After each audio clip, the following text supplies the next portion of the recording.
हाँ, तो कैसे हो सभी लोग? बढ़िया एकदम। बढ़िया नहीं हो तो क्या कर रहे हो? बढ़िया हो के आओ, क्योंकि देखो यार 3 महीने के अंदर आपके बोर्ड्स होने वाले हैं। नवंबर चल रहा है, इसके बाद दिसंबर, इसके बाद जनवरी और उसके बाद आपके बोर्ड्स। तो बोर्ड्स बहुत ही नज़दीक हैं, इस वजह से आपको पढ़ाई भी स्ट्रॉन्ग करनी पड़ेगी। और उसको स्ट्रॉन्ग करने के लिए आज का ये लेक्चर हम लेकर आए हैं, जो कि सॉल्ट के यूजेस के ऊपर है। तो देखो यार, यूजेस ऑफ सॉल्ट जो होता है वो क्लास 10th के लिए सेकेंड चैप्टर केमिस्ट्री में काफ़ी इंपॉर्टेंट होता है। यहाँ से 1 या 2 क्वेश्चन फिक्स है कि आएंगे ही आएंगे। ठीक है, तो हमको आज समझना है कि सॉल्ट कहाँ कहाँ यूज होता है। इसके पहली वाली क्लासेस में हमने पूरा सॉल्ट का डिस्कस कर रखा है कि सॉल्ट क्या होता है, कितने टाइप का होता है और किस तरीके से सॉल्ट को बनाया जाता है। और सॉल्ट का एक यूज भी हमने देखा था इसके पहले, क्लोर अल्कली रिएक्शन के अंदर। ठीक है, तो वो लेक्चर काफी लंबा हो गया था क्योंकि वो अकेला ही काफी था, इसलिए वहां पर काफी लंबा लेक्चर हो गया। एक ही हेडिंग में हम लोगों ने काफी लंबा समय वहां पर व्यर्थ कर दिया था। ठीक है, तो आज हम लोग लेकर आए हैं एसिड बेसिस एंड सॉल्ट का लास्ट क्लास, जिसके अंदर हम लोग क्या करेंगे, इस क्लास के अंदर हम लोग यूजेस ऑफ सॉल्ट को पढ़ने वाले। ठीक है, और यहाँ पर जो जो यूजेस हम लोग पढ़ेंगे वो हमारे बोर्ड के लिए काफी इंपॉर्टेंट होंगे। मैं बोल रहा हूँ यहाँ से 2 क्वेश्चन कम से कम आएगा ही आएगा। ठीक है, तो आज आपको 2 क्वेश्चन जो है वो बोर्ड के लिए तैयार करा के ही मैं दम लूंगा। ठीक है, तो चलो इस लेक्चर को स्टार्ट करते हैं और समझते हैं कि आखिर जो है वो सॉल्ट के यूज कहाँ कहाँ होते हैं। ठीक है, तो चलो स्टार्ट करते हैं। एक बार मैं सबसे पहले आपको ओवरव्यू दे देता हूँ कि कहाँ कहाँ सॉल्ट हमारा यूज होता है। ठीक है, तो सबसे पहले जब हम सॉल्ट को पढ़ेंगे, सॉल्ट का यूज, तो हमको पढ़ना है कि सॉल्ट से हम लोग बनाते हैं ब्लीचिंग पाउडर। ठीक, तो सबसे पहले हम लोग बनाएंगे सॉल्ट से क्या, ब्लीचिंग पाउडर। अब ब्लीचिंग पाउडर आपने सुना होगा, तो क्या होता है ब्लीचिंग पाउडर आपने सुना होगा। मार्केट में आप कभी जाएंगे, किसी भी किराने की दुकान पे जाएंगे, किराने की शॉप पे जाएंगे, तो वहां पर आप मांगेंगे अगर ब्लीचिंग पाउडर, आपने सुना होगा, मुझे मालूम है। तो ब्लीचिंग पाउडर बहुत ही फेमस होता है, ये आपने देखा होगा, लोग अक्सर इसको मंगाते हैं। कहीं पर मान लो गंदा हो गया है या फिर मतलब कहीं पर काई वही लग जाती है अगर अगल बगल में घर में आपके, या कई बार लिखे होंगे लेटरिन बाथरूम साफ उफ करने के लिए लोग क्या करते हैं, ब्लीचिंग पाउडर खरीद के लाते हैं। तो वही ब्लीचिंग पाउडर है, उसका क्या यूज है और किस तरीके से उसको सॉल्ट से हम बना सकते हैं, वो आज के लेक्चर में आप सीखेंगे। ठीक है, तो सबसे पहले हम लोग सीखेंगे कि ब्लीचिंग पाउडर आखिर क्या है। फिर दूसरा हम लोग सीखेंगे कि यूजेस ऑफ सॉल्ट में हमारा बेकिंग सोडा। ठीक है, दूसरा क्या पढ़ेंगे हम, बेकिंग सोडा। ठीक है, तो बेकिंग सोडा नाम से सुन के आपको समझ में आ रहा होगा कि बेकिंग सोडा आपने सुना होगा, आपके घर में हुआ करता है बेकिंग सोडा। बेकिंग सोडा या बेकिंग पाउडर, इन दोनों में से कोई भी आपके घर जरूर हुआ होगा कभी ना कभी। आप अपनी मम्मी से या अपने किचन में जो भी खाना बनाता है उनसे अगर कभी पूछेंगे, पूछने की जरूरत नहीं है, आप खुद समझ रहे हैं कि बेकिंग सोडा हमारे किचन में सबसे इंपॉर्टेंट इंग्रेडिएंट में से एक होता है। ये तो होता ही है आपके किचन में, अगर आप खोजेंगे तो कहीं ना कहीं किसी ना किसी कोने ये आपको मिल जाने वाला है। ठीक है, तो आज हम लोग बेकिंग सोडा को काफी अच्छे से डिटेल में डिस्कस करेंगे और समझेंगे कि आखिर बेकिंग सोडा जो है वो किस तरीके से बनता है। ठीक है, इसके पीछे का लॉजिक समझेंगे कि किस तरीके से इसको बनाया जाता है, और इस यानी कि हम एक तरह से बोल सकते हैं मेथड ऑफ प्रिपरेशन सीखेंगे बेकिंग सोडा को बनाने का, और इसके यूजेस भी सीखने वाले हैं। ठीक है, तो चलो आगे बढ़ते हैं। फिर इसके बाद थर्ड जो हम पढ़ेंगे वो क्या पढ़ेंगे, थर्ड हम लोग पढ़ेंगे वॉशिंग सोडा। थर्ड क्या पढ़ेंगे, वॉशिंग सोडा। जैसे बेकिंग सोडा था वैसे ही वॉशिंग सोडा भी होगा। वॉशिंग सोडा यानी कि जैसा नाम से समझ में आ रहा है कि वॉशिंग सोडा है। वॉशिंग सोडा मीन्स क्या है, इससे आप कपड़े उपड़े धुलेंगे ज़्यादातर, लेकिन बहुत सारे यूज हैं वॉशिंग सोडा के, मैं आपको बताऊंगा आज की क्लास में। तो सबसे पहले हम सीखेंगे कि वॉशिंग सोडा क्या होता है, किस तरीके से इसको बनाना है, और एक बार अगर बना लिया तो किस तरीके से इसका हमको यूज करना है, इसका यूज भी हम सीखने वाले हैं आज की क्लास में। ठीक है, और फिर इसके बाद हम लोग चलेंगे अपने फोर्थ टॉपिक के ऊपर, जो कि है प्लास्टर ऑफ पेरिस। ठीक है, फिर लास्ट में हम लोग बनाएंगे किसको, प्लास्टर ऑफ पेरिस को बनाने वाले हैं, यानी कि पीओपी। इसको शॉर्टकट में क्या बोला जाता है, पीओपी। तो पीओपी सबने सुना होता है, पीओपी आपके घर में देखा होगा आपने कई बार, जब लोगों के जैसे कहीं घर में पंखा लगा होता है या बल्ब बल्ब लगा होता है तो आप देखते हैं डिजाइनिंग होती है वहाँ पर पीओपी से। ठीक है, तो पीओपी जो है वो काफ़ी इंपॉर्टेंट इंग्रेडिएंट होता है। इससे क्या करते हैं लोग, वॉल में फिनिशिंग लाते हैं, या फिर आपने देखा होगा ये आपको सीलिंग पे जो डिजाइन बनते हैं, वो पुट्टी जिसको आप बोलते हो, एक तरीके से वही आपका होता है पीओपी। तो आखिर ये पीओपी किस तरीके से बना है और इसके क्या क्या यूजेज हैं, वो भी आज हम सीखने वाले हैं। ठीक है, तो आज का जो हमारा लेक्चर होगा वो इन्हीं चारों के ऊपर बेस्ड होगा। इन चारों को सबसे पहले बनाएंगे, इनके तरीके सीखेंगे कि किस तरीके से इनको बनाना है, और एक बार अगर ये बन गया तो फिर ये यूज कहाँ कहाँ होता है वो भी हमको सीखना है। ठीक है, तो चलो लेक्चर को स्टार्ट करते हैं और सीखते हैं आखिर ये कि कैसे इनको हमको बनाना है। तो सबसे फर्स्ट शेडिंग जो है हमारी वो है ब्लीचिंग पाउडर। इसको स्टार्ट करते हैं और इसका स्टार्ट करेंगे। सबसे पहले हम लोग, अब देखो कैसे स्टार्ट करना है आपको, जब भी आप ब्लीचिंग पाउडर के बारे में आप पढ़ोगे तो सबसे पहले मैं जो तरीका बता रहा हूँ उसको सुनना जरा। सबसे पहले हम लोग क्या करेंगे, सबसे पहले हम लोग इसका केमिकल फॉर्मूला लिखेंगे। ठीक है, क्या लिखेंगे, केमिकल फॉर्मूला।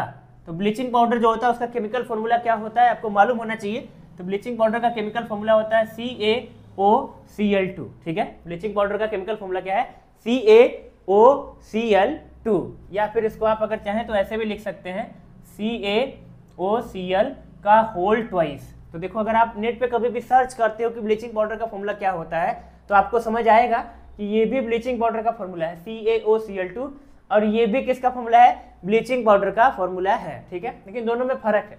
अगर आप ध्यान से देखें तो यहाँ पर क्लोरीन केवल 2 है, लेकिन अगर आप यहाँ ध्यान से देखें तो यहाँ पर OCl का होल ट्वाइस है, यानी कि O भी 2 है और Cl भी 2 है, तो दोनों में फर्क है।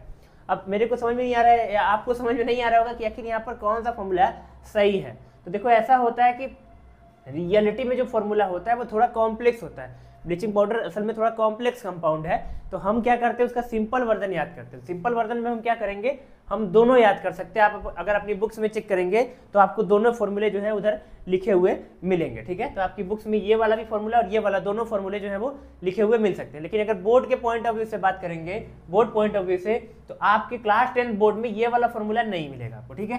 क्लास 10 बोर्ड में ये वाला फॉर्मूला नहीं मिलेगा, ये वाला फॉर्मूला आपको देखने को मिलेगा। लेकिन अगर आप नेट पे कभी सर्च करते हुए या 12th में कभी सर्च करोगे इसको तो आपको मिलेगा कि ये भी होता है ब्लीचिंग पाउडर का फॉर्मूला, ठीक है। तो आपको दोनों याद रखना है। देखो दोनों में से आपके 10th लेवल में जो है वो यही आने वाला है, मैं पहले से ही बता दे रहा हूँ, लेकिन ये अभी आप याद रखो, ठीक। तो आपको ये ऑप्शन में नहीं मिलेगा। अगर मान लो कोई क्वेश्चन आता है ब्लीचिंग पाउडर का कौन सा फॉर्मूला है, ठीक है, तो आप उस फॉर्मूले में इसको खोजना है, यही आपको मिलेगा, ठीक है। ये तो नहीं है आने वाला, लेकिन इसको याद रखो, आप समझते रहो कि हाँ ये भी ब्लीचिंग पाउडर का ही फॉर्मूला है, ठीक है। इसके बाद आपको क्या पूछा जाता है, इसके बाद आपको पूछा जाता है केमिकल नेम, ठीक है। आपको ब्लीचिंग पाउडर का केमिकल नेम पूछा जाएगा, ठीक। तो केमिकल नेम का मतलब क्या होता है, देखो केमिकल नेम का मतलब रियलिटी में जो उसका नेम पड़ेगा, उसके जो कंपोजिशन है उसके हिसाब से, उसके अंदर जो एलिमेंट है, जो कंपाउंड टाइप का है, उसके हिसाब से जो उसका नाम पड़ेगा वही है उसका केमिकल नेम, ठीक है। तो केमिकल नेम अगर इसका बोला जाए तो इसका केमिकल नेम होता है कैल्शियम ऑक्सीक्लोराइड, या इसका एक और नाम बोल सकते हो आप कैल्शियम हाइपोक्लोराइड, ठीक है। तो दोनों ही नाम इसी के हैं, आप किसी भी नाम से बुलाएंगे वो सुन लेगा, ठीक है। जैसे आपके घर में आपके एक से ज्यादा नाम हो सकते हैं, जैसे स्कूल का कई लोगों का नाम अलग होता है और घर का नाम अलग होता है, ठीक है। तो अगर स्कूल का नाम अलग है, घर का नाम अलग है, तो आपको किसी भी नाम से बुलाया जाएगा तो आप समझ जाएंगे ना। सेम वैसे ही ये जो ब्लीचिंग पाउडर होता है इसका जो केमिकल नेम होता है वो कैल्शियम ऑक्सीक्लोराइड भी है और कैल्शियम हाइपोक्लोराइड भी है। किसी भी नाम से पुकारेंगे इसको ये सुन लेगा, दौड़ता चला आएगा, ठीक है। चलो तो अब यहाँ पर थोड़ा मैं एक और आपको थोड़ा सा डिटेल में कुछ बताना चाहूंगा। तो देखो आपको पता होना चाहिए कि जैसे ये जो आपको लिखा है कैल्शियम हाइपोक्लोराइड, अब इसमें मैं आपको समझा रहा हूँ जरा, इसको अगर आप ब्रेक करोगे तो देखो कैसे ब्रेक होगा। अगर आप इसको ब्रेक करते देखो इसके साथ ये 2 ठो लगा हुआ है और आपको मालूम होना चाहिए कि कैल्शियम के ऊपर 2+ होता है, ठीक है। इतना आपको मालूम होना चाहिए कि कैल्शियम जो है वो +2 शो करता है, ठीक है। उसके पहले से 2 होती है। अब अगर कैल्शियम के ऊपर +2 है तो इस बची हुई चीज पर 2- होना चाहिए, क्योंकि चार्ज बैलेंस होते हैं कंपाउंड में, आपको भी मालूम है मेरे को भी मालूम है। तो अगर यहाँ पर ये कंपाउंड न्यूट्रल है और कैल्शियम अगर 2+ अपने ऊपर रखता है तो बचे हुए कंपाउंड पर 2- होना चाहिए, +2 -2 कट के 0 आएगा तभी न्यूट्रल बनेगा। तो इस पूरे पर अगर 2- लगाएंगे आप तो देखो ये 2 है, अगर 2 पे 2 माइनस है तो 1 अगर इसको मैं लिखूंगा तो उसके ऊपर 1- आएगा क्या, अरे बोलो, ठीक है तो आएगा। तो OCl पे 1- होता है और ये जो OCl- है इसी को ही हम लोग क्या बोलते हैं, इसे ही बोलते हैं हम लोग हाइपोक्लोराइड। क्या बोलते हैं, हाइपोक्लोराइड आयन, ठीक है। आपने Cl- सुना होगा, Cl- जैसे नमक में होता है NaCl, Na+Cl-, सोडियम क्लोराइड, तो Cl- को क्लोराइड बोला जाता है, लेकिन OCl- को क्या बोलते हैं, हाइपोक्लोराइड बोलते हैं। तो इसको अभी आपको याद रखना है, ठीक है। चलो बाकी स्टार्ट करते हैं। तो केमिकल फॉर्मूला इसका जो है लिख गया इधर, इसको याद कर लेना। ये याद क्या करना है तो आपको याद हो गया होगा, एक बार आंख बंद करके इसका नाम फॉर्मूला बोलोगे, दूसरी बार देखना तुमको याद हो जाएगा, ठीक है। चलो और केमिकल नेम भी इधर मैंने लिख दिया है, और ये जो ब्लीचिंग पाउडर है ये भी इसी का नेम है। देखो केमिकल नेम थोड़ा अजीब होते हैं, कैल्शियम ऑक्सीक्लोराइड, और वैसा कॉमन नाम ये जो लिखा है ब्लीचिंग पाउडर, ये इसका कॉमन नेम होता है। जिस नाम से कोई चीज़ बहुत फेमस होती है वो ज़्यादातर कॉमन नेम होते हैं उसके, तो कॉमन नेम वो नेम रखे जाते हैं जिनसे वो चीज़ बहुत फेमस होती है, ठीक है। जैसे ब्लीचिंग पाउडर भी इसी चीज़ का नाम है, इसी का ही नाम ब्लीचिंग पाउडर है, और कैल्शियम ऑक्सीक्लोराइड भी इसी का ही नाम है, लेकिन ब्लीचिंग पाउडर से ज़्यादा ये फेमस है, इसलिए हम लोग भी हेडिंग जब बनाए हैं तो ब्लीचिंग पाउडर से बनाया, देखेंगे आप तो ब्लीचिंग पाउडर हेडिंग बनी है, ठीक है। लेकिन आप मार्केट में जब जाएंगे खोजेंगे तो मार्केट में आपको इसका केमिकल नेम नहीं बोलना है, कैल्शियम ऑक्सीक्लोराइड बोलोगे, कहोगे दुकान वाले से कि मेरे को कैल्शियम ऑक्सीक्लोराइड दे दो, तो दुकान वाला पहले तो तुमको देखेगा 2 मिनट तक, उसके बाद सोचेगा कि ये मुझे पागल बनाने आया है कि खुद पागल है, वो समझ नहीं पाएगा, ठीक है, और तुमको कुछ मिलेगा भी नहीं और उल्टा सुना भी सकता है। इस वजह से क्या करेंगे, आप ज़्यादा पढ़े लिखे ना बनिए, जाके आप सीधा ब्लीचिंग पाउडर बोलेंगे, ठीक है, क्योंकि वही उसका फेमस नाम है, उससे सब लोग फेमिलियर होते हैं, ठीक है। चलो, ये था थोड़ा सा इंट्रोडक्शन आपके ब्लीचिंग पाउडर का। अब हम लोग देखेंगे कि इसको बनाना कैसे है। तो देखो, इसको बनाना बहुत ही सिंपल है, एक लाइन का रिएक्शन है, मैं जैसे लिखूंगा वैसे ही आपको याद हो जाएगा, ठीक है। तो आओ समझते हैं इसको कैसे बनाना है। तो इसको बनाने के लिए क्या करना है, आपको हेडिंग बना लेते हैं सबसे पहले, MOP। MOP मतलब क्या है, मेथड ऑफ प्रिपरेशन, कि कैसे इसको बना रहे हैं हम, ठीक है, वो तरीका जिससे इसको बनाया जाएगा। तो इसको बनाने के लिए क्या करना होता है आपको, इसको बनाने के लिए आपको स्लेक्ट लाइम लेना है। आप स्लेक्ट लाइम लेके आओगे, CaOH का होल ट्वाइस, और इसको क्लोरीन गैस इसमें पास कराना आपको, ठीक है। आपको क्या लेके आना है, आपको बुझा हुआ चूना, जिसको कि स्लेक्ट लाइम बोलते हैं, यानी कि CaOH का होल ट्वाइस, इसको क्लोरीन से रिएक्ट करा देना है। क्लोरीन गैस कहाँ से मिलेगी आपको, तो जस्ट इसके प्रीवियस लेक्चर में हम लोगों ने देखा था कि जब हम लोग क्लोर अल्कली रिएक्शन पढ़ रहे थे तो वहां पर हमको क्लोरीन गैस ऑब्टेन हो रहा था। किधर ऑब्टेन हो रहा था, एनोड के ऊपर, और कैथोड पे क्या ऑब्टेन हो रहा था, हाइड्रोजन गैस। नहीं याद आ रहा है, वापिस जाओ लेक्चर देख के आओ, ठीक है। चलो, तो यहाँ पर ये जो क्लोरीन गैस ऑब्टेन होती है, इसको हम इससे रिएक्ट करा देंगे। जैसे इससे रिएक्ट कराएंगे तो हमको प्रोडक्ट में क्या मिलेगा, CaOCl2 मिलेगा, और साथ में क्या मिलेगा, वाटर वेपर मिलेगी, यानी वाटर गैसियस फॉर्म में यहाँ पर निकल जाएगा, ठीक है। यहाँ पर थोड़ा सा हीट भी करेंगे हम। तो देखो, इस रिएक्शन के अंदर हुआ क्या है, आपके पास क्या था, स्लेक्ट लाइम था, इसका आप क्लोरीन से क्या करा रहे हैं, रिएक्शन करा दे रहे हो, और थोड़ा सा हीट कर दोगे तो क्या होगा, ये स्लेक्ट लाइम क्लोरीन से रिएक्ट करके किसमें कन्वर्ट हो जाएगा, ये देखो CaOCl2 क्या होता है अपना, इसी को बोलते हुआ ब्लीचिंग पाउडर या कैल्शियम ऑक्सीक्लोराइड। तो ये आपको कैल्शियम ऑक्सीक्लोराइड आपका मिल जाएगा, और साथ में जो वाटर होगा वो वाटर इवापोरेट कर जाएगा, वो बॉईल होके निकल लेगा, ठीक है। तो आपको प्रोडक्ट में क्या मिलेगा, ब्लीचिंग पाउडर मिल जाने वाला है। तो कितना इजी वे है ब्लीचिंग पाउडर को बनाने का। इसके लिए क्लोरीन गैस और स्लेक्ट लाइम को आपस में रिएक्शन करा देना है, ब्लीचिंग पाउडर आपको ऑब्टेन्ड हो जाएगा। तो काफी सिंपल रिएक्शन है, इसको 2 बार 3 बार अगर आप लिख देंगे तो चौथी बार लिखने की जरूरत ही नहीं पड़ेगी, आपका दिमाग में खुद सारी चीज फिट हो जाएगी, ठीक है। तो जरूर से इसको लिख लेना, 2-3 बार लिखो, लिख के ट्राई करो, अभी के अभी ये रिएक्शन आपको याद हो जाएगा, ठीक। चलो, अब देख लेते हैं कि आखिर ये ब्लीचिंग पाउडर यूज कहाँ कहाँ होता है, ठीक है। तो चलो इसको रब कर लेते हैं, एक बार आप इसको नोट कर लो और फिर रब करके सीखते हैं कि कहाँ कहाँ यूज होता है ब्लीचिंग पाउडर, ठीक। चलिए, तो अब हम लोग देखने वाले हैं कि ब्लीचिंग पाउडर जो हमने लिखा है ये यूज कहाँ कहाँ होता है, ठीक। तो यूज बहुत छोटे मोटे हैं, उनको जल्दी से खत्म कर लेंगे। तो सबसे पहला यूज जो होता है ब्लीचिंग पाउडर का वो क्या है, तो आपको पता होना चाहिए। तो ब्लीचिंग पाउडर देखो ऐसा होता है, इसकी जो प्रॉपर्टी होती है वो डिसइंफेक्टिंग प्रॉपर्टी होती है। कहने का मतलब ये कहीं पर भी इन्फेक्शन को या कहीं पर छोटे मोटे बैक्टीरिया है, गंदगी है, तो उसको खत्म करने के लिए यूज करते हैं। मतलब आप बोल सकते हो प्योरिफिकेशन ऑफ वाटर। सिंपल अगर आप बोलेंगे तो बुक में लिखा होता है प्योरिफिकेशन ऑफ वाटर में यूज किया जाता है। प्योरिफिकेशन ऑफ वाटर में कैसे यूज करेंगे, तो देखो ब्लीचिंग पाउडर से आपको पता होना चाहिए कि ब्लीचिंग पाउडर, नहीं पता तो पता कर लेते हैं, आ जाओ मैं बता देता हूँ आपको कि ब्लीचिंग पाउडर जो होता है इसकी जो प्रॉपर्टी होती है वो बैक्टीरिया को मार सकता है। कहने का मतलब ब्लीचिंग पाउडर बैक्टीरिया मारने के काम भी आता है, क्योंकि इसके अंदर मतलब ऐसे कुछ इंग्रेडिएंट हैं, मतलब इसकी प्रॉपर्टी ही ऐसी है कि ये पानी को शुद्ध कर सकता है, वाटर को प्योर कर सकता है, बैक्टीरिया को, छोटे मोटे, बहुत खतरनाक नहीं, हल्की फुल्की तरह से ये प्योरिफिकेशन ऑफ वाटर में यूज होता है, आप बोल सकते हो, ठीक है। चलो, ये पहला यूज हो गया। और दूसरा यूज क्या होता है इसका, तो इसका दूसरा यूज काफी ज्यादा फेमस है, ठीक है। काफी फेमस कौन सा है, तो देखो इसको आप सुने होंगे कि ब्लीचिंग पाउडर जो है ये क्या करता है, किसी चीज को डी कलर्ड कर देता है, डी कलरिंग एजेंट आप बोल सकते हो इसको, डी कलरिंग एजेंट, ठीक है। डी कलरिंग एजेंट मतलब डी कलरिंग एजेंट मैं बोल रहा हूँ इसको, इसका मतलब क्या हुआ, डी कलरिंग एजेंट मतलब क्या करता है, ये किसी भी चीज में से कलर को निकाल सकता है। मतलब क्या हुआ इसका जरा समझेंगे।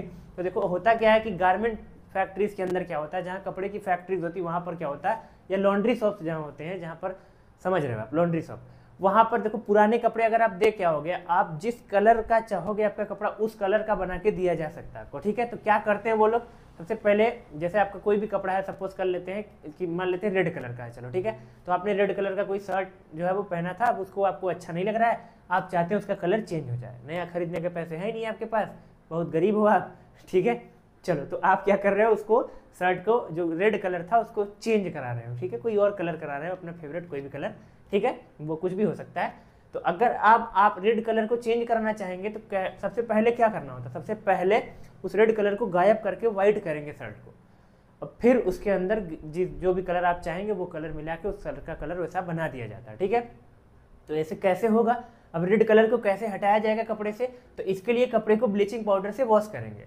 अगर आप किसी भी चीज़ को ब्लीचिंग पाउडर से वॉश करते हो या कपड़े को ज़्यादातर, तो आप देखेंगे वो कपड़े का कलर निकाल देता है। डी कलरिंग एजेंट बोला ना मैंने, डी कलर कर देगा, जो भी कलर होगा उसको उड़ा देगा, और कलर को अगर उड़ा देता है तो फिर अब आप उसमें मनचाहा कलर भर के अपने शर्ट को फिर से वापस नया बना सकते हैं। तो जो ब्लीचिंग पाउडर होता है वो एक बहुत ही बढ़िया डी कलरिंग एजेंट होता है। और मैं यहाँ पर अगर डिटेल में बताऊँ तो इसकी जो डी कलरिंग प्रॉपर्टी होती है वो इस आयन की वजह से होती है जो इसके अंदर प्रेजेंट होता है। तो मैंने बोला था ना वो Cl- जिसको आप हाइपोक्लोराइड आयन बोलते हो, यही वो आयन है जिसकी वजह से इसका जो कलर है वो ये निकालने, मतलब ये किसी भी चीज़ का कलर उड़ाने में कैपेबल होता है, ठीक है। यही वो इसकी वो प्रॉपर्टी है जो कि बहुत ज़्यादा फेमस है। ब्लीचिंग पाउडर अपने इसी काम के लिए ज़्यादा फेमस है। ये कहीं पर किसी भी कलर को हटाने के बहुत काम आता है, कलर को रिमूव कर सकता है, ये डी कलरिंग एजेंट होता है, ठीक। चलो अब बाकी इसके अलावा और क्या यूज़ है, तो इसके अलावा इसका यूज़ होता है जो वुड यानी कि लकड़ी जो होता है वुड, उससे पेपर बनाने में, ठीक है। जब लकड़ी से पेपर बन रहा होता है, जब हम वुड को पेपर में कन्वर्ट करते हैं तो आपको मालूम होगा, इतना तो आप अनपढ़ है नहीं, इतना तो मालूम होना चाहिए आपको कि जो पेपर होता है वो लकड़ी से बनता है, वुड से बनता है, ठीक है। तो पेपर जब बनता है तो कहीं ना कहीं पर्यावरण, हमारे इन्वायरमेंट को नुकसान होता है, कोई बात नहीं, लेकिन उसी पेपर में हम पढ़ते हैं, उसी पेपर से हमारी पढ़ाई चल रही है, उसी से हम एजुकेट हो रहे हैं। तो पेपर जो होता है वो लकड़ी से बनता है। अब आपने लकड़ी का कलर तो देखा होगा, अरे नहीं देख, ऐसे हो नहीं सकता लकड़ी का कलर नहीं देखा हो।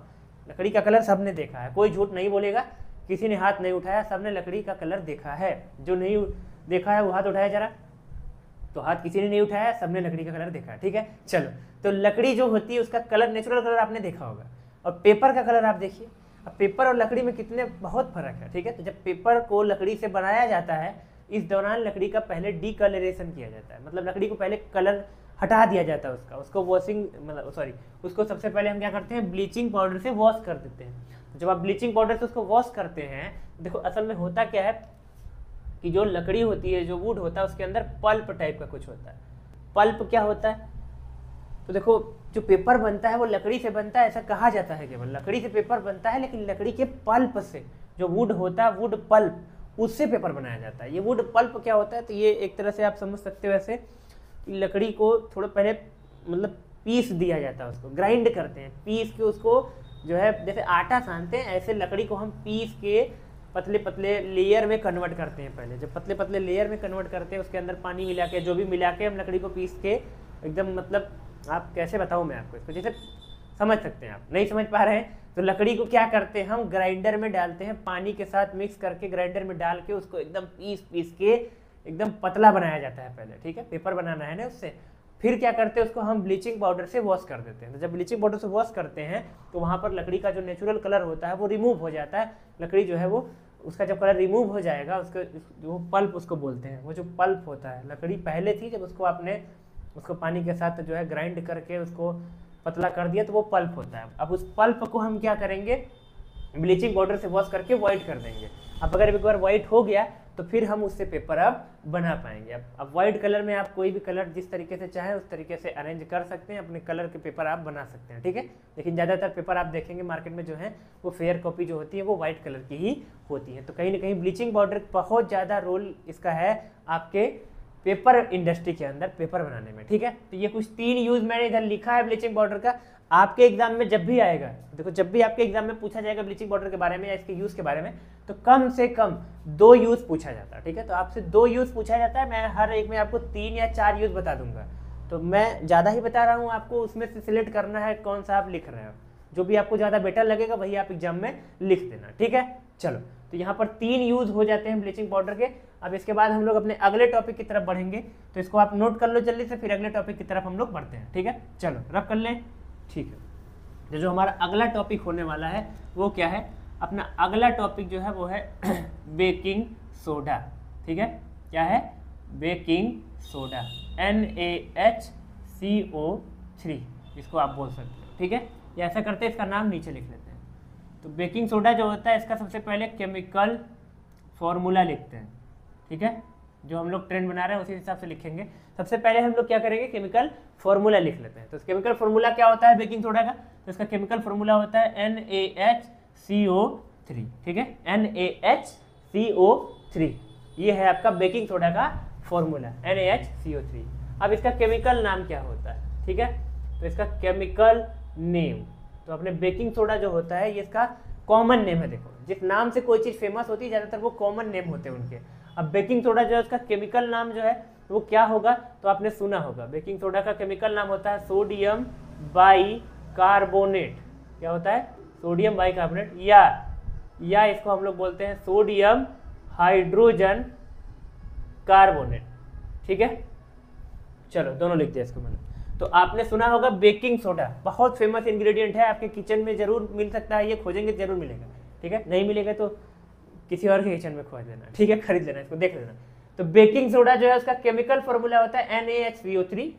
इसका केमिकल नाम क्या होता है, इसका केमिकल नाम है सोडियम बाइकार्बोनेट या सोडियम हाइड्रोजन कार्बोनेट। यहाँ से देखो sodium hydrogen carbonate, sodium hydrogen carbonate या सोडियम बाइकार्बोनेट। इस पूरे आयन को हम लोग क्या बोलते हैं, तो अगर आप इसको ब्रेक करोगे यहाँ से यहाँ में, तो सोडियम पर होता है प्लस, बचे हुए पर होता है माइनस। अब ये जो बचा हुआ माइनस होता है इसको बाइकार्बोनेट बोलते हैं, ठीक है, HCO3 माइनस। HCO3 माइनस को क्या बोला जाता है, बाइकार्बोनेट। तो नाम पड़ेगा सोडियम बाइकार्बोनेट या आप बोल दो सोडियम हाइड्रोजन कार्बोनेट, ऐसे बोल दो, ठीक है। तो इसके दोनों नाम हैं, sodium bicarbonate, sodium hydrogen carbonate. अब आपको कौन सा नाम लिखना है आप दोनों लिख देना यार, ठीक है, आपको दोनों लिख देना एग्जाम में, जब भी पूछता है केमिकल नेम आपको दोनों लिख के चले जाना, ठीक है, दोनों ही अपने आप में बेस्ट है, ठीक है। चलो तो केमिकल फॉर्मूला होता है NaHCO3, केमिकल नेम होता है सोडियम बाइकार्बोनेट या सोडियम हाइड्रोजन कार्बोनेट, ठीक है। बाकी फेमस नाम जो है, कॉमन नाम जो है इसका क्या है, बेकिंग सोडा, ठीक है। चलो अब सबसे पहला काम मेरा होगा कि इसको कैसे बनाएंगे हम, ठीक है। तो इसको बनाने का मतलब होता है मेथड ऑफ प्रिपरेशन, MOP। सबसे पहले स्टार्ट करते कैसे इसको बनाना है। तो इसको बनाने के लिए भी इसका भी रिएक्शन काफ़ी सिंपल, एक लाइन की रिएक्शन है। वो रिएक्शन क्या, सबसे पहले आपको क्या लेना था, वो जो ब्राइन सोल्यूशन आपने लिया था, ब्राइन सोल्यूशन मतलब क्या है, NaCl और वाटर का सोल्यूशन, मतलब नमक और पानी का जो सोल्यूशन होता है, सॉल्ट और वाटर का जो सोल्यूशन होता है उसको क्या बोलते थे, ब्राइन सोल्यूशन, ठीक है। ये आपने लिया ब्राइन सोल्यूशन। अब इसमें ऐड करना है आपको दो गैस, एक CO2 गैस और एक NH3 गैस, ठीक है। आप क्या करते हो, जो ब्राइन सोल्यूशन आप लेते हो उसको सबसे पहले क्या करोगे, कार्बोनेटेड करोगे। कार्बोनेटेड करने का मतलब उसको CO2 गैस उसके अंदर से पास कराओगे। तो जब उसको आप कार्बोनेटेड कर दोगे और उसके बाद अमोनिएटेड भी करना, उसको अमोनिया टैंक में भेजना है, पूरा प्रोसेस होता है, ये पूरा फैक्ट्री में चल रहा होता है, हम पूरी फैक्ट्री की डिटेल थोड़ी करेंगे अब। तो अमोनिया टावर होता है जहाँ पर अमोनिया गैस रिलीज होती है, उससे उसका रिएक्शन कराया जाता है। ऐसे कार्बोनेटेड टैंक होता है जहाँ पर कार्बन डाइऑक्साइड गैस से इसका रिएक्शन होता है। तो सिंपल आप इतना समझो कि ब्राइन सोल्यूशन को हम CO2 और NH3 से रिएक्ट करा देंगे, ठीक। इसके बाद यहाँ हीट तो चल ही रहा है, क्योंकि ओवन के अंदर ये रिएक्शन हो रहे होते हैं, फैक्ट्री के अंदर तो हीट भी कर रहे होते हैं। तो इसमें हमको क्या क्या मिलता है जरा देखना ध्यान से। तो यहाँ पर हमको मिलता है सोडियम हाइड्रोजन कार्बोनेट और साथ में हमको एक चीज़ और मिलती है जिसका नाम है NH4Cl, ठीक है। हाँ, यहाँ पर आप ध्यान से देखेंगे तो ये जो आपको मिला हुआ है NaHCO3, यही है आपका रिक्वायर्ड प्रोडक्ट, ठीक है। मतलब हम बोले यहाँ पर तो हमारा जो प्रोडक्ट है वो है सोडियम बाइकार्बोनेट, यही मेरा प्राइमरी प्रोडक्ट है, इसे मुझे बनाना था। लेकिन साथ में यहाँ पर एक और प्रोडक्ट ऑब्टेंड हो रहा है, आपको अगर ध्यान से देखेंगे तो ये जो बना है ये है मेरा बाई प्रोडक्ट। मेन प्रोडक्ट ये है, ये क्या है, बाई प्रोडक्ट है। मेरे को बनाना ये था लेकिन उसके साथ ये भी बन गया है, तो इसका भी यूज कहीं ना कहीं हम कर लेंगे, ठीक है। तो चलो अब जरा ध्यान से देखेंगे तो रिएक्शन बहुत ही सिंपल है। आपको आपको करना क्या, सबसे पहले आपको ब्राइन सोल्यूशन लेना है, ब्राइन सोल्यूशन का CO2 से और अमोनिया से रिएक्शन कराना है और थोड़ा सा हीटिंग यानी थोड़ा सा हीट करेंगे इसको, तो आप देखेंगे आपको सोडियम बाइकार्बोनेट मिलेगा और साथ में अमोनियम क्लोराइड भी मिलेगा। अब ये जो मिला है आपको NH4Cl, इसको हम लोग बोलते हैं अमोनियम क्लोराइड। क्या बोलते हैं, अमोनियम क्लोराइड, ठीक है। अब इसको हम लोग जो है अमोनियम क्लोराइड बोलते हैं, लेकिन ये बहुत ही ज़्यादा फेमस है। ये बहुत ज़्यादा फेमस क्यों है, क्योंकि जब आप पढ़ रहे होते हो सब्लिमेशन, जब आप 9th में पढ़ रहे थे सब्लिमेशन क्या होता था, सब्लिमेशन ऐसा प्रोसेस होता था जिसमें किसी सॉलिड को हीट करने से वो सॉलिड बिना लिक्विड फेज में जाए डायरेक्टली गैस फेज में चला जाता है। Solid directly in gaseous phase without undergoing liquid stage, ठीक है, मतलब सॉलिड है ये, जैसे इसको मैं हीट करूंगा तो ये गैसियस फॉर्म में कन्वर्ट हो जाएगा, लिक्विड फॉर्म में नहीं जाएगा, ठीक। तो ऐसे सब्सटेंस को हम लोग सबलाइम बोलते हैं और ऐसे प्रोसेस को सब्लिमेशन बोलते हैं। ये जो NH4Cl है ये सबलाइम होता है, इसको हीट करते हैं तो ये डायरेक्टली वेपर में चला जाता है, गैसियस फॉर्म में कन्वर्ट हो जाता है, ठीक है। बहुत फेमस है, इसको नौसादर नाम से बहुत जाना जाता है। अमोनियम क्लोराइड इसका काफ़ी फेमस नाम होता है, लेकिन मेरा डिटेल इस पर नहीं है क्योंकि मेरा ये तो बाई प्रोडक्ट है ना, ये मेरे प्रोडक्ट के साथ मुझे फ्री फोकट का मिला है, बाई 1 गेट 1 फ्री, जैसे सुना होगा। जब आप शॉपिंग करते हैं तो आप कोई एक चीज़ को खरीद रहे होते हैं, वो आपका मतलब आप उसी को खरीदने गए होते हैं, लेकिन अब उसके साथ कोई चीज़ फ्री मिलती है तो वो लेके चले आएंगे आप, उसमें वो नहीं देखेंगे वो भी अच्छा है कि नहीं। आपको जो खरीदना वो आपने लिया, उसके साथ में वो मिला तो नहीं भी सही रहेगा, तब वो हम उसको लेके चले आएंगे, ठीक है, फ्री का तो मिल रहा है। ऐसे ही ये मेरा प्रोडक्ट था रिक्वायर्ड और ये है मेरा बाई प्रोडक्ट, तो मेरे को जो बनाना था वो तो बन गया है, बाई प्रोडक्ट बन गया है, तो उसको भी मैं लेकर चला आऊँगा, कहीं ना कहीं तो यूज़ होगा ही होगा, ठीक है। ये अपना बाई प्रोडक्ट है। चलो, तो इस रिएक्शन को आपको एक लाइन में लिखना है, देखो एक लाइन में ही लिखा हुआ है, इसमें कुछ बहुत ज़्यादा नहीं है यार। Brine solution plus CO2 plus NH3 खत्म, 3 बार बोलोगे तो याद हो जाएगा। ब्राइन सोल्यूशन यानी NaCl और water plus NH3 plus CO2 बन गया आपका वही जो खाने का सोडा है, बेकिंग सोडा है, NaSCO3 और साथ में अमोनियम क्लोराइड, खत्म होता है। कितना सिंपल रिएक्शन है, अगर आप एक बार लिख देंगे इसको दोबारा लिखने की जरूरत ही नहीं होगी, आपको याद हो जाएगा, ठीक। चलो आप समझते हैं इसका यूज़ क्या है, तो इसको रब करके इसका यूज़ हम लोग देख लेते हैं जल्दी से कि यूज़ कहाँ कहाँ होता है, ठीक है। यूजेस देखेंगे अब। तो सबसे पहला जो यूज़ होता है बेकिंग सोडा का वो क्या है, बेकिंग सोडा से हम लोग बनाते हैं बेकिंग पाउडर, ठीक है। बेकिंग सोडा से क्या बनाएंगे, बेकिंग पाउडर बनाएंगे, ठीक। अब बेकिंग सोडा से बेकिंग पाउडर बनाएंगे, आपको दिमाग में आ रहा होगा बेकिंग सोडा बेकिंग पाउडर दोनों एक ही चीज़ तो नहीं है, नहीं, एक नहीं है। बेकिंग सोडा अलग है, बेकिंग पाउडर अलग चीज़ है। अब आपके घर में क्या होता है, आपके घर में बेकिंग सोडा होता है कि बेकिंग पाउडर होता है, अब आप कंफ्यूज हो रहे होंगे। तो देखो आपके घर में ज़्यादातर बेकिंग सोडा होता है, बेकिंग पाउडर भी होता है, तो दोनों में आखिर डिफरेंस क्या है। आखिर हम जो पढ़ रहे थे अभी तक वो क्या था, अभी तक हम जो पढ़ रहे थे वो बेकिंग सोडा था, अभी तक हमने जो फॉर्मूला पढ़ा था NaHCO3 वो बेकिंग सोडा का फॉर्मूला था। अब बेकिंग पाउडर क्या है उसको समझते हैं। तो देखो बेकिंग पाउडर जब आपको बनाना होता है तो वो किससे बनता है, इतना तो कोई भी बता देगा, बेकिंग सोडा से ही बनता है। बस इसमें कुछ मेरे को एक्स्ट्रा ऐड करना है, बेकिंग सोडा में मैं कुछ ऐड कर दूंगा एक्स्ट्रा, तो बस बात बन जाएगी भाई, क्या बन जाएगा मेरा बेकिंग सोडा। अब बेकिंग सोडा में मुझे क्या करना है, एक माइल्ड एडिबल एसिड यूज करना है, ठीक है। क्या बोला मैंने, आपके पास बेकिंग सोडा है, उस बेकिंग सोडा में आपको एक माइल्ड यानी कि बहुत ही वीक और एडिबल यानी कि जिसको खा सकें आप, ऐसे एसिड को, माइल्ड एडिबल एसिड को ऐड करेंगे बेकिंग सोडा में, तो फिर अब उसको हम जो बोलेंगे उसका नाम है बेकिंग पाउडर, ठीक है। यानी baking soda plus mild edible acid. अब माइल्ड एडिबल एसिड में कौन कौन से, बहुत सारे एसिड, जैसे सिट्रिक एसिड आप खाते हो, सिट्रिक एसिड जो संतरे में, नींबू में, इन सब में होता है, खट्टे सार जो फ्रूट्स होते हैं उनके अंदर, लेमन में, ऑरेंजेस में, इन सब में, ठीक। हाँ, तो माइल्ड, और या फिर जो आपने बुक में देखा होगा, बुक के अंदर लिखा होता है टार्टेरिक एसिड। अगर आप यहाँ पर बुक के अंदर सर्च करेंगे तो आपको मिलेगा टार्टेरिक एसिड, ठीक है। तो कई बार पेपर में यहाँ से क्वेश्चन भी आ जाता है। क्वेश्चन कैसे आएगा, क्वेश्चन में बोलेगा बताइए कि जो बेकिंग पाउडर होता है वो किसका किसका मिक्सचर होता है। तो बेकिंग पाउडर किसका किसका मिक्सचर है, एक तो बेकिंग सोडा प्लस एक माइल्ड एडिबल एसिड। अब माइल्ड एडिबल एसिड में आपको वो दे देगा एग्जांपल में जैसे टार्टेरिक एसिड, तो टार्टेरिक एसिड आपको क्लिक कर देना है, ठीक है। यही चीज को आपको टिक कर देना है, क्लिक नहीं करना, टिक करना, ठीक है। तो आपको ध्यान देना है एनसीईआरटी के अंदर टार्टेरिक एसिड लिखा हुआ है, तो ऑप्शन जब भी आएगा तो टार्टेरिक एसिड होने का चांस पक्का है। लेकिन आप यहाँ समझना है कि यहाँ पर कोई भी माइल्ड एडिबल एसिड लेना है, जरूरी नहीं टार्टेरिक एसिड हो, कोई भी वीक माइल्ड एडिबल एसिड होना चाहिए, ठीक है। और एक बात याद रखना, यहाँ पर जब आप बेकिंग पाउडर खरीद के लाते हो तो उसके अंदर बेकिंग सोडा और प्लस माइल्ड एडिबल एसिड होता है। अब दिमाग में कुछ लोगों को क्या आता है कि उसके अंदर एसिड है, और एसिड की प्रॉपर्टी तो जैसे एसिड जितने भी आपने सुने होंगे, HCl, H2SO4, सल्फ्यूरिक एसिड, ये जितना भी सुना है आपने, ये सब लिक्विड होते हैं। एसिड दिमाग में जब भी आता है तो आपके दिमाग में लिक्विड आता होगा कोई, तो अगर ये लिक्विड है और बेकिंग सोडा में उसको मिला के लेके आएंगे तब तो ये कैसा रहेगा, तो आटा जैसा सना जाएगा उसमें, ठीक है। तो फिर ये बेकिंग पाउडर कैसे बनेगा, ये पाउडर तो सूखा होता है, एसिड मिला के लाएंगे बेकिंग सोडा में तो गीला हो जाएगा, तो नहीं, ऐसा नहीं है। ये जो आप माइल्ड एडिबल एसिड लेके आते हो इसको सॉलिडिफाइड करके लाते हो, सॉलिडिफाइड का मतलब अभी वो जो है वो वाटर से उसका कांटेक्ट नहीं हुआ है। जब तक एसिड वाटर से कांटेक्ट नहीं बनाएगा अपना, तब तक वो एसिड की प्रॉपर्टी शो नहीं करता है। ये बात आपको पता होनी चाहिए। आर्हेनियस इक्वेशन में आर्हेनियस डेफिनेशन में आपको बताया गया था कि एसिड वो होता है जो एक्वस सोल्यूशन में H+ आयन रिलीज करता है। जब तक एक्वस नहीं होगा, जब तक पानी नहीं होगा, जब तक वाटर नहीं होगा, तब तक एसिड नहीं रहता है।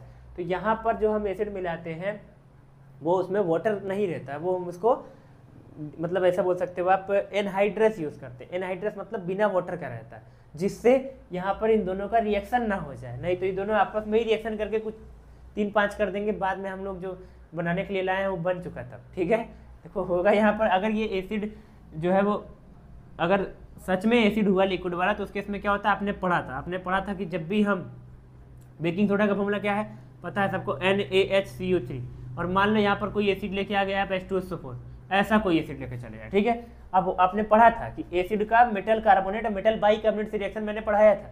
जब भी एक एसिड एक मेटल कार्बोनेट या मेटल बाइकार्बोनेट से रिएक्शन करता है तो बनता है सॉल्ट। यहाँ सॉल्ट बनेगा Na2SO4, यहाँ से Na, यहाँ से SO4, Na2SO4, और साथ में 2 गैस रिलीज, CO2 और साथ में H2O। ये गैस मतलब वेपर है। ठीक है, अब ये सबने पढ़ रखा है कि जब भी एसिड का बेकिंग सोडा से रिएक्शन होता है तो बनता है salt plus CO2 plus H2O। तो अगर ये एसिड है और ये बेकिंग सोडा है, तब तो ये आपस में ही रिएक्शन कर जाएंगे।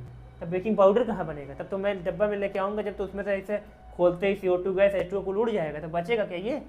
ये मैं खरीद कर लाया था? नहीं।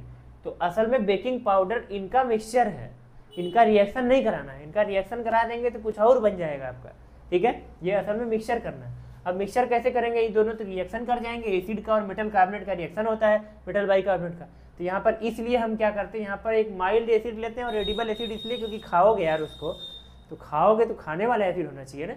और एनहाइड्रस इसलिए लेते हैं ताकि वहाँ पर जो है वो एसिड जो है वो उससे रिएक्शन ना कर जाए। अब जैसे ही हम बेकिंग पाउडर घर में लेके आएंगे, जिस भी चीज़ में मिलाएंगे उसको, जहाँ भी हम उसको यूज़ करने के लिए लाए हैं, ब्रेड में या जो भी हम बना रहे होंगे, उससे कचौड़ी बना लो थोड़ा सा, ठीक है। तो जो भी आप बनाओगे उससे, उसके अंदर जैसे ही बेकिंग सोडा मिलाओगे और पानी मिलाओगे, जैसे ही पानी मिलेगा इसको, वाटर मिलेगा इसको, तो वाटर मिलते ही एसिड अपना कार्यक्रम चालू करेगा और सेम ऐसा ही रिएक्शन उसके अंदर हो जाएगा। अब फिर आप जो चाहते हो वो आपको मिल जाएगा। आप क्या चाहते हो बेकिंग सोडा से? बेकिंग सोडा से आप चाहते हो CO2 गैस। ये CO2 गैस जो यहाँ से निकल रही है, यही मेरे यूज़फुल है, यही मेरे लिए यूज़फुल है। कैसे यूज़फुल है उसको भी हम लोग जल्दी से सीख लेते हैं। ठीक है, तो देखो होता क्या है कि जैसे ही आप बेकिंग सोडा को या बेकिंग सोडा या बेकिंग पाउडर में पानी मिलाते हो, तो पानी मिलाते ही रिएक्शन चालू हो जाता है। अब जैसे रिएक्शन चालू होता है, रिएक्शन के चालू होते ही अभी मैंने दिखाया था CO2 और H2O रिलीज होते हैं। जैसे ही CO2 गैस रिलीज होती है, CO2 गैस भागने की कोशिश करती है, जैसे भागती है ये तो चीज़ों को फुला देती है। जैसे आपने पाव रोटी देखा होगा, पाव, या आपने ब्रेड देखा होगा, या आपने जो केक खाए होंगे, या आपने कचौड़ी देखा होगा, ये सारी चीज़ें अगर आप देखते हैं तो थोड़ी चीज़ें ये इनके अंदर बेकिंग सोडा या बेकिंग पाउडर मिलाया जाता है बनाते समय, जिससे चीज़ें थोड़ी सी सॉफ्ट होती हैं। क्योंकि जैसे ही बेकिंग सोडा मिला के उसको हीट किया जाएगा, या जैसे उसके अंदर पानी मिला के उसका कार्यक्रम स्टार्ट किया जाएगा हीटिंग के साथ, वैसे ही आप देखेंगे CO2 गैस रिलीज होगी। अब ये CO2 गैस जब भागती है तो अंदर थोड़ी सी जगह बनाती है उस चीज़ के अंदर जगह बनने से वो चीज़ थोड़ी सॉफ्ट होने लगती है, जिससे हम आसानी से उसको तोड़ सकते हैं, खा सकते हैं। तो बेकरी के अंदर जो जितने भी बिस्किट्स बनते हैं, या आप देखेंगे तो आपके घर में तो यूज़ हो ही रहा है, बाकी जो ब्रेड बनते हैं, इन सब चीज़ों के बनाने में बेकिंग सोडा या बेकिंग पाउडर बहुत ही यूज़ में आता है। ठीक है, तो उसके अंदर यही नॉर्मल सा रिएक्शन चल रहा होता है। दूसरा कहाँ यूज़ करते हैं इसको हम? दूसरा इसको यूज़ किया जाता है फायर एक्सटिंग्विशर में। कहाँ? फायर एक्सटिंग्विशर में। फायर एक्सटिंग्विशर का मतलब क्या होता है? तो जो आपने देखा होगा, अरे समझ रहे हैं, फायर एक्सटिंग्विशर जो आग बुझाने वाले होते हैं। आपने देखा होगा ऐसे रेड कलर का, इधर भी लगा है मेरे सामने। तो बड़ी बड़ी हॉस्पिटल में या जहाँ कहीं भी आप जाते हैं, कहीं इंस्टीट्यूट में, किसी कॉलेज में, स्कूल में, तो वहाँ आप देखते हैं अक्सर ऐसे दीवार में कोई रेड कलर का सिलेंडर ऐसे टंगा होता है, तो वो फायर एक्सटिंग्विशर होता है। फायर एक्सटिंग्विशर क्या करता है? फायर को एक्सटिंग्विश करता है, बुझाता है, आग को कंट्रोल करता है। कैसे करता है? तो उसके अंदर क्या होता है फायर एक्सटिंग्विशर के अंदर, अगर कभी आप खोल के देखेंगे, उसको खोलना मत, वैसे बेकार हो जाएगा। तो कभी अगर आप सर्च करके नेट पे देखेंगे तो आपको दिखेगा उसके अंदर कुछ नहीं रहता, बेकिंग सोडा रहता है और साथ में एसिड रहता है एक बोतल के अंदर। जैसे ही आप उसमें से पिन निकालते हैं, वो एसिड बेकिंग सोडा में गिर जाता है और उसके बाद उनका रिएक्शन चालू हो जाता है। और जैसे ही रिएक्शन चालू होता है, वैसे ही उसमें से CO2 गैस रिलीज होती है। और जब तक आप नोजल दबाएंगे नहीं, तब तक CO2 गैस सिलेंडर के अंदर बनती रहेगी और प्रेशर बनता रहेगा। और जैसे ही आप नोजल दबाएंगे वो CO2 गैस हाई प्रेशर की वजह से ऐसे बाहर आएगी, और जब बाहर आएगी जहाँ पर आग लगी होगी उसके ऊपर आप फेंकेंगे तो वहाँ पर CO2 गैस आग को बुझा देगी। अब CO2 आग कैसे बुझाती है ये आप जानते हैं। CO2 यानी कार्बन डाइऑक्साइड। अब कार्बन डाइऑक्साइड की डेंसिटी ऑक्सीजन से ज़्यादा होती है, तो जहाँ भी आग लगी होगी जैसे ही CO2 उसके ऊपर फेंकेंगे तो CO2 क्या करेगा, ऑक्सीजन को रिप्लेस कर देगा, और जैसे ही ऑक्सीजन का कॉन्टैक्ट टूटेगा वहाँ पर आग बुझ जाएगी। ठीक है, ये इस तरीके से आपका फायर एक्सटिंग्विशर में यूज़ होता है। तीसरा यूज़ कहाँ होता है इसका, तो तीसरा यूज़ आपने सुना होगा इसका, एक तो हो गया आपका खाने के लिए यानी कि बेकिंग पाउडर बनाने में, दूसरा हो गया कहाँ पर, दूसरा हो गया फायर एक्सटिंग्विशर में। ठीक है, और तीसरा यूज़ कहाँ होता है आपका, तो देखो तीसरा यूज़ आप ऐसे बोल सकते हो कि इसको हम लोग क्या करने के लिए यूज़ करते हैं, इससे हम लोग सोडा ऐश बनाते हैं। क्या बनाते हैं, सोडा से क्या बनाएंगे आप, सोडा ऐश, या आप बोलते हो वॉशिंग सोडा भी इसी से हम बना सकते हैं। आए ये कैसे होगा, ठीक है, इससे वॉशिंग सोडा कैसे बनाएंगे, बेकिंग सोडा से, बेकिंग पाउडर से हम वॉशिंग सोडा बना सकते हैं, लेकिन थोड़ा सा लंबा प्रोसेस है, थोड़ा सा प्रोसेस खींचेगा, 2 स्टेप में जाएगा, मैं उसको समझाऊंगा आपको कैसे। तो यहाँ पर आप इसको इस बेकिंग सोडा से या बेकिंग पाउडर से वॉशिंग सोडा भी बना सकते हो। ठीक है, इससे वॉशिंग सोडा भी बनाया जा सकता है, इसको हम लोग अभी देखेंगे, जस्ट इसके जस्ट बाद वही आने ही वाले हैं, वॉशिंग सोडा के ऊपर आएंगे। ठीक है, तो चलो वहीं पर चलते हैं, इसको समझते हैं कि आखिर किस तरीके से हम बेकिंग सोडा से सबसे पहले सोडा ऐश बनाएंगे और फिर सोडा ऐश से हम बनाएंगे वॉशिंग सोडा। ठीक है, चलिए इसको जल्दी से नोट कर लीजिए, रब कर लेते हैं इसके बाद। चलिए, तो इसके बाद हम लोग बढ़ेंगे अपने थर्ड टॉपिक की तरफ। ये थर्ड टॉपिक अपना क्या है, थर्ड है वॉशिंग सोडा। क्या है, वॉशिंग सोडा। तो वॉशिंग सोडा क्या है, जैसा कि नाम से पता चल रहा है वॉशिंग सोडा है, यानी कि इससे आप कपड़े उपड़े धोएंगे, ज़्यादातर क्लोथ यानी कपड़े आप इससे धोते हैं, जो भी आपके घर में डिटर्जेंट सोप होते हैं वो सब वॉशिंग सोडा से ही कहीं ना कहीं रिलेट करते हैं। तो सबसे पहले आपसे क्या पूछा जाएगा, इसका केमिकल फॉर्मूला। क्या पूछा जाएगा, केमिकल फॉर्मूला। तो केमिकल फॉर्मूला क्या होता है, Na2CO3.10H2O। इसका केमिकल फॉर्मूला क्या है, Na2CO3.10H2O। ठीक है, ये है इसका फॉर्मूला, सबको याद होता है वैसे। तो इसका केमिकल नेम क्या होगा, तो इसका केमिकल नेम जो होगा वो होगा sodium carbonate, sodium carbonate decahydrate. क्या होगा, सोडियम कार्बोनेट डेकाहाइड्रेट। देखो यहाँ पर यह है सोडियम, यह है कार्बोनेट, सोडियम कार्बोनेट, और डेका यानी 10। देखो 10 के लिए डेक होता है, असल में डेक होता है, लेकिन यहाँ डेका बोल देते हैं हम इसको।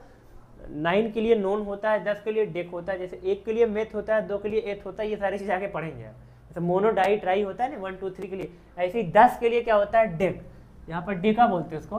तो सोडियम कार्बोनेट डेका, और वाटर को हाइड्रेट बोल देते हैं हम लोग। ठीक है, हाइड्रेशन वाटर से लेना देना उसका। तो 10 वाटर के मॉलिक्यूल हैं, इसलिए इसको बोला डेका और hydrate, sodium carbonate Deka hydrate, ये हो गया इसका नाम।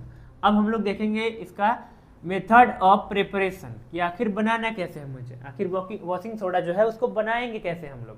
ठीक, तो जस्ट इसके पहले मैंने आपको बताया कि वॉशिंग सोडा तक जाने से पहले आपको जाना पड़ेगा सोडा ऐश के पास, और उस सोडा ऐश को कैसे बनाएंगे आप बनाएंगे उसको बेकिंग सोडा से। जी हाँ, सही सुन रहे हैं, तो बेकिंग सोडा से ही बनाएंगे बेकिंग सोडा से सबसे पहले बनाएंगे हम लोग सोडा ऐश, और फिर बनाएंगे वॉशिंग सोडा। तो आप उसको देखते हैं कि कैसे होगा ये प्रोसेस। तो उसके लिए सबसे पहले क्या करते हो आप ये जो आपके पास सोडियम बाइकार्बोनेट होता है, जिसको कि आप बेकिंग सोडा बोलते हैं, इसको हीट करना आपको। ठीक है, तो जब आप इसको हीट करोगे तो इसको हीट करने से क्या होता है, जैसे आप इसको हीट करते हैं तो इसको हीट करने से बनता है यहाँ पर सोडियम कार्बोनेट, और यहाँ पर CO2 रिलीज, और साथ में यहाँ पर H और O के साथ वाटर भी वेपर बन के बाहर। ये रिएक्शन वहाँ इसके प्रीवियस वाले जो मैंने पढ़ा रहा था आपको बेकिंग सोडा, वहाँ भी मुझे ये करा देना चाहिए था, चलो वहाँ नहीं तो यहाँ सही, कहीं तो कर लेना इसको।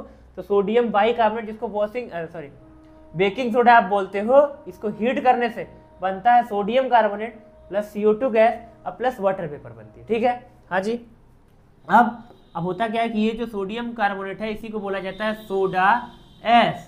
क्या बोलते हैं, सोडा ऐश। ये था आपके पास सोडा, उसको आपने किया हीट, जला दिया, जलाने के बाद जो बचेगा वो उसकी राख, उसको ऐश बोलते हैं। अरे तो नॉर्मल ही चीज़, लकड़ी आप जलाएंगे तो जो बचेगा उसकी राख बचेगी, ऐश बचेगी। ऐसे ही यहाँ पर सोडा था, उसको जला दिया मैंने, हीट कर दिया, हीट करने से जो बाद में बचेगा लास्ट में वही होगा अपना सोडा एस। ये सब तो निकल लेंगे, वाटर वेपर बन के CO2 गैस बन के निकल लेगा, बचेगा लास्ट में यही सोडा एस। अब ये जो सोडा एस बना है इसी से मैं बनाऊंगा अपना, देखो आप ध्यान से देखेंगे, सोडा एस और बेकिंग सोडा, सॉरी ये बेकिंग सोडा क्यों आ जा रहा है बार बार, सोडा एस और आपका वॉशिंग सोडा, दोनों का फॉर्मूला देखिए मैच हो रहा है, बस यहाँ 10 मॉलिक्यूल H2O मिसिंग है। देखिए अब क्या करेंगे हम, ये जो अपना सोडा एस है इसमें 10 मॉलिक्यूल वाटर मेरे को चाहिए, तो 10 मॉलिक्यूल वाटर ऐसे ला के ऐड कर देंगे, ऐसे ला के ऐड कर देंगे और बन जाएगा मेरा Na2CO3.10H2O। क्या चीज़ें इतनी सिंपल है जितनी आप समझ रहे हैं? जी नहीं।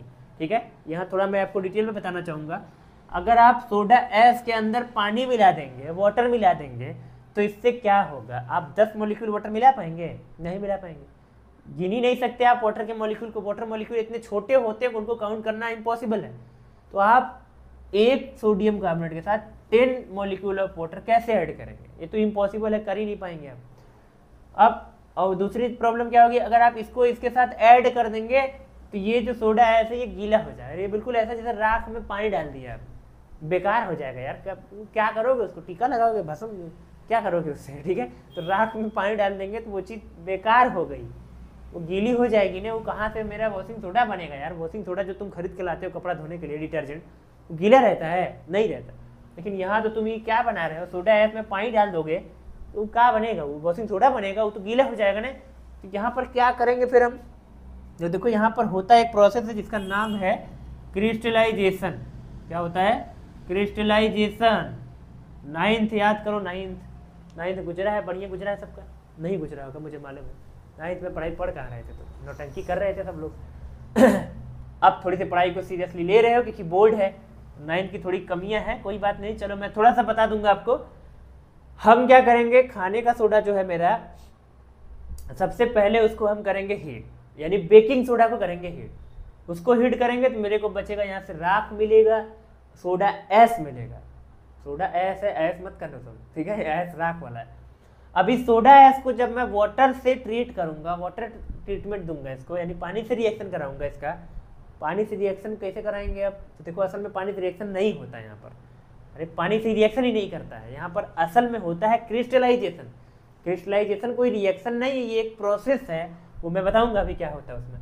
अब दोनों सिंपली ऐड होते हैं, आप ऐसे डायरेक्टली ऐड नहीं कर सकते, इसे राख लिया, पानी लिया, मिक्स बैक, बेकार हो जाएगा। इनको ऐड कैसे करेंगे हम, इनको ऐड करने के लिए जो प्रोसेस है क्रिस्टलाइजेशन, उससे जब ऐड करेंगे तब मेरे को एक नया प्रोडक्ट मिलेगा जिसका नाम है यही वॉशिंग सोडा। लेकिन ऐड कैसे करेंगे इन दोनों को, ये क्रिस्टलाइजेशन क्या होता है, तो देखो इसको मैं आपको एक छोटे से एग्जाम्पल से बताने की कोशिश करता हूँ, आपको उम्मीद करता हूँ समझ में आ जाएगा। तो आप कभी देखे होंगे, अगर कभी किसी शादी ब्याह में जाएंगे, आपके घर पड़ा होगा या किसी अड़ोसी पड़ोसी के यहाँ, तो आप देखते हैं कि जिसके घर शादी पड़ी होती है, लड़की के घर, तो एक दिन पहले से ही मिठाई उठाई बनना चालू हो जाता है। ठीक है, बहुत अच्छा माहौल होता है, गुलाब जामुन, छेना, जो भी बनाना होता है वो बनता है, और फिर सीरा भी बना के रखा जाता है। आप देखो खूब सारा चीनी जो है वो भगोना में डाल उनके खूब बढ़िया से गर्म करके सीरा उरा बना के रखा जाता है एकदम, ठीक है। और जब मिठाई बन जाती है, गुलाब जामुन बन जाता है, तो उसको उसके अंदर डुबा के छोड़ दिया जाता है। एक दिन पहले से ये कार्यक्रम चालू किया जाता है, ठीक है। हलवाई आता है, एक दिन पहले सब कार्यक्रम कर देता है, ताकि जब कल लोग आए तो फिर वही मीठा उनको दिया जाए, तब तक वो सीरे के अंदर डूबा हुआ गुलाब जामुन फूल के एकदम तगड़ा हो जाएगा, ठीक है। फिर जब आप उसको खाएंगे तो बहुत टेस्टी लगेगा आपको, ठीक। हाँ जी, तो वो जो सीरा होता है जिसके अंदर गुलाब जामुन डुबा के रखा जाता है, तो जब शादी ब्याह बीत जाता है, सब लोग खा पी निकल लेते हैं, तो लास्ट में गुलाब जामुन तो सब खा जाएंगे, ठीक है। तो सीरा कोई थोड़ी ना पूछेगा यार, भगोने के अंदर जो सीरा था जिसमें गुलाब जामुन डुबाए थे आप, गुलाब जामुन तो जल्दी जल्दी खा जाएंगे सब लोग, ठीक है। लेकिन सीरा तो बचा रहेगा, कि सीरा कभी पी जाओगे तुम, नहीं, वो बचा रहेगा।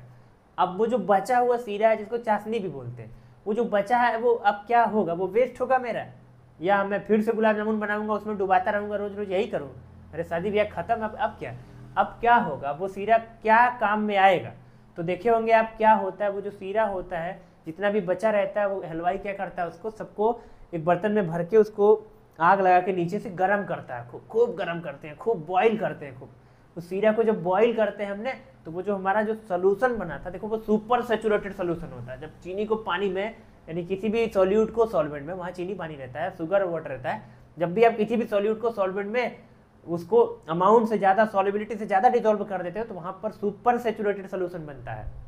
सेम वैसा ही वो सीरा वाला सोल्यूशन था, वहाँ पर चीनी जो है, वहाँ पर शुगर जो है वो सेचुरेशन से ज़्यादा हो गया था, जिसकी वजह से जब हम हीट कर रहे थे, जब उसको हीट किया जाएगा ना, हीट करने से जो वाटर बचा कुचा है वो भी इवापोरेट करेगा, तो वो सोल्यूशन और गाढ़ा होगा, उसकी विस्कोसिटी और बढ़ेगी, गाढ़ापन और बढ़ेगा। फिर जब उसको खूब खौला देंगे हम, खूब बॉईल कर देंगे, जितना वाटर है उतना रिमूव कर देंगे, तो आप देखेंगे हलवाई जब ऐसा करता है तो आप पहले तो वो खूब खौला देंगे, खूब बॉईल करेंगे, उसको खूब बॉईल कर देंगे जिससे वाटर जितना भी है सब बॉईल हो जाए, और फिर लास्ट में उस बर्तन को ढक के ठंडा होने के लिए छोड़ देंगे। जैसे ही बर्तन ठंडा होने के लिए छोड़ा जाएगा, 2 घंटे बाद, 4 घंटे बाद, 5 घंटे बाद आप जाके देखेंगे उस बर्तन के अंदर आपको कुछ क्रिस्टल जमते हुए दिखाई देंगे। वो क्रिस्टल चीनी के होंगे, शुगर के क्रिस्टल होंगे, यानी मेरा शुगर, मेरा चीनी जो है वो मैंने वापस प्राप्त कर लिया। कैसे? यही जो प्रोसेस पूरा किया गया, गरम ठंडा उबाल के वाटर बॉईल करो, यही प्रोसेस ही है क्रिस्टलाइजेशन। इतना सिंपल होता है। तो कहीं न कहीं जो आपके घर में हलवाई जो कार्यक्रम किया है उसी को ही क्या बोलते हैं? क्रिस्टलाइजेशन।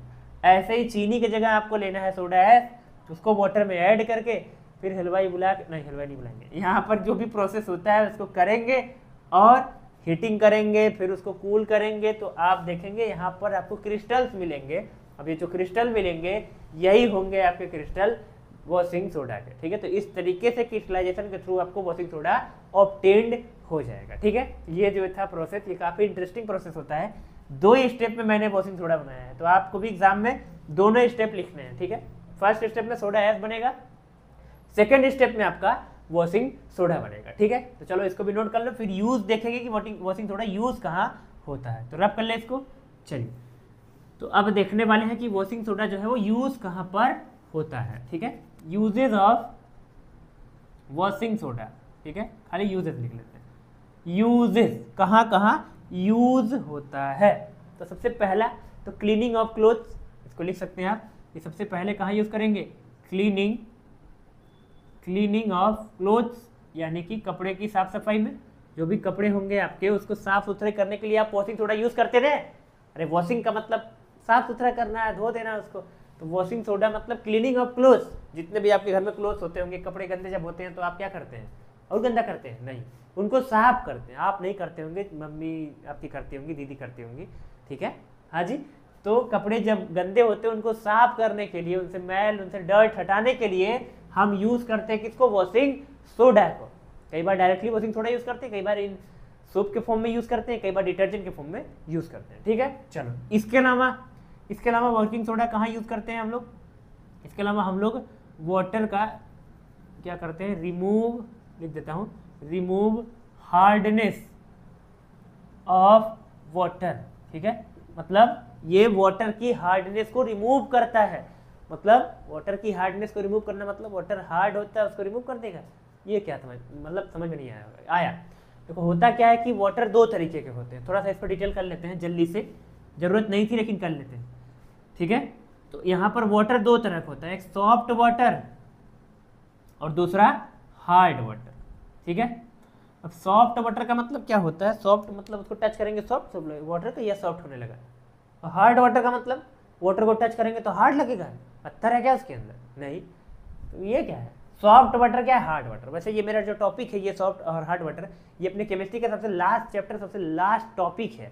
उस दिन जिस दिन ये पढ़ लेंगे उस दिन आपका पूरा समझ लीजिए खत्म, केमिस्ट्री पूरी फिनिश हो जाएगी आपकी, ठीक है, क्योंकि लास्ट चैप्टर का लास्ट टॉपिक है ये।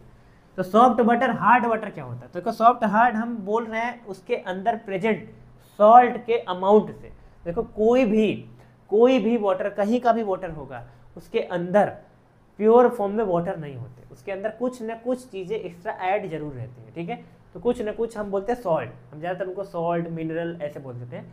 तो वाटर के अंदर जो सॉल्ट होते हैं, जो मिनरल्स होते हैं, वो डिजॉल्व होते हैं, जिसकी वजह से वाटर की हार्डनेस बढ़ने लगती है। तो वाटर जो हार्ड हो रहा है वो किसकी वजह से हो रहा है? उसके अंदर जो सॉल्ट, जो मिनरल्स, जैसे आपने देखा होगा जो सी वाटर होते हैं, सी वाटर, उनके अंदर सी वाटर बहुत ही ज़्यादा नमकीन होते हैं क्योंकि उनके अंदर सॉल्टी होते हैं, क्योंकि उनके अंदर सॉल्ट होता है यार। जितने भी सॉल्ट ऑब्टेंड होते हैं, टेबल सॉल्ट, वो सी से ही तो ऑब्टेंड होते हैं। तो अगर समुद्र में, अगर ओशियन में जो पानी है, जो वाटर है, अगर उसके अंदर सॉल्ट बहुत ज़्यादा डिजॉल्व होगा तो हम इसी चीज़ को हार्ड बोल रहे हैं। मतलब सॉल्ट का अमाउंट ज़्यादा है तो वो वाटर हार्ड होगा, और जिसके अंदर सॉल्ट या ये मिनरल्स इन तरह की चीज़ें नहीं होंगी या बहुत लेस अमाउंट में होंगी, ऐसे वाटर को हम बोलेंगे सॉफ्ट वाटर। जिसके अंदर होंगी ही नहीं वही होता है सॉफ्ट वाटर रियल में, लेकिन रियलिटी में ऐसा बहुत ही कम मिलेगा आपको ने। तो आप बोल सकते हो सॉफ्ट वाटर में TDS कम होता है, सिंपल लिखा होता है बुक के अंदर। यहाँ का TDS बहुत ही कम होता है। TDS क्या होता है? TDS लो होता है, और यहाँ TDS क्या होगा? हाई होगा। TDS high, TDS low. What is this TDS? तो TDS होता है टोटल डिजॉल्व सॉलिड। आपको पता है कि वाटर तो कभी प्योर हो रहेगा नहीं, उतना ज़्यादातर चीज़ें कभी भी प्योर नहीं हो सकती ना रियलिटी में, उतनी कुछ ना कुछ इम्प्योरिटी आ जाएगी, ना चाहते हुए अनवांटेड इम्प्योरिटी भी आ जाएगी। ठीक है, चलो। तो अब TDS होता है टोटल डिजॉल्व सॉलिड। तो अब जो इम्प्योरिटी आएगी वो सॉलिड फॉर्म में आएगी ज़्यादातर, तो जो भी सॉलिड डिजॉल्व होंगे वाटर में उसी को बोलेंगे TDS। अब TDS अगर बहुत लो है तो वो वाटर सॉफ्ट वाटर होगा, TDS हाई है तो वाटर हार्ड वाटर होता है। ठीक है, हाँ जी। अब हार्ड वाटर की हार्डनेस को रिमूव करना है, कम करना है, तो वहाँ पर हम यूज़ करते हैं वॉशिंग सोडा को। जब भी हम कपड़े धो रहे होते हैं, क्लोथ को वॉश कर रहे होते हैं, पानी के अंदर जैसे ही वॉशिंग सोडा मिलाते हैं तो वो जो पानी होता है, वो जो वाटर होता है, वो हार्ड वाटर अगर होगा तो उसकी हार्डनेस कम हो जाएगी, वो वाटर कैसा हो जाएगा?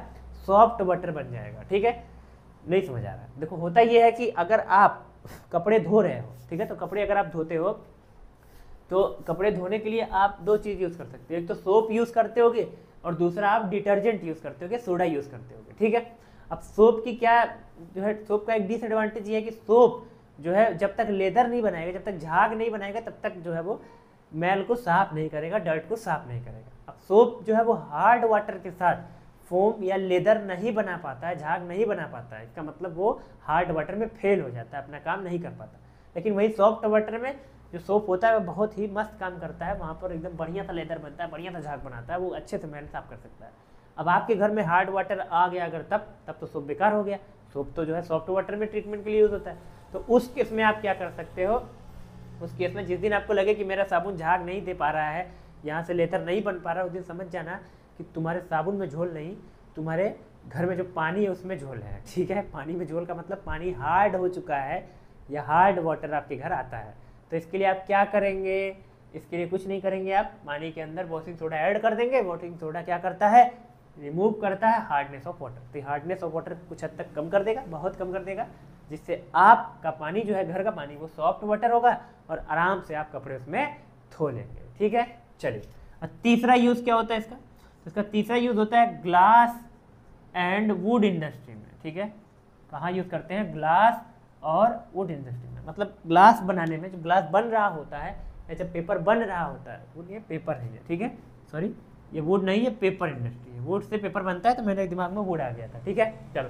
तो ग्लास बनाने में और जो है पेपर बनाने में, इन दोनों में आपका जो ये वॉशिंग सोडा है इसका बहुत ही ज़्यादा यूज़ होता है। वॉशिंग सोडा बहुत ही यूज़ का है आपके ग्लास इंडस्ट्री में और पेपर इंडस्ट्री में। कहोगे कैसे वहाँ यूज़ हो रहा है? तो देखो यार, असल में आपको पता होना चाहिए कि क्या पता होना चाहिए। जैसे वॉशिंग सोडा का जो फॉर्मूला था वो था Na2CO3.10H2। आपको लगता होगा वॉशिंग सोडा केवल कपड़े धोने के ही काम आता होगा, और क्या काम आता होगा? ऐसा नहीं है। ठीक है, जब आप ग्लास बनाने का प्रोसेस चेक करेंगे तो उसके अंदर इन्वॉल्व होता है आपका ये वॉशिंग सोडा। तो किस तरीके से इन्वॉल्व होता है? पूरा डायरेक्टली इन्वॉल्व नहीं होता है, उसको हीट करके उसके अंदर से वाटर रिमूव करके सोडियम कार्बोनेट के फॉर्म में हम उसको यूज़ करेंगे, जैसे भी करेंगे बस यूज़ होता है। सिंपल, आप इतना याद रखो। तो ग्लास और पेपर इंडस्ट्री में भी काफ़ी ज़्यादा यूज़ होता है हमारा कौन? Washing soda. ठीक है, तो चलो ये 3 यूज़ आपको यहाँ पर भी बता दिया मैंने, इसको भी आप नोट कर लो। इसके बाद बढ़ेंगे अपने लास्ट टॉपिक की तरफ। बिठा दे इसको, बिठा देना। चलो, तो अपना जो लास्ट टॉपिक होने वाला है वो क्या है? वो है प्लास्टर ऑफ पेरिस, जिसको आप बोलते हो POP। ठीक है, तो सबसे पहले आपसे क्या पूछता है?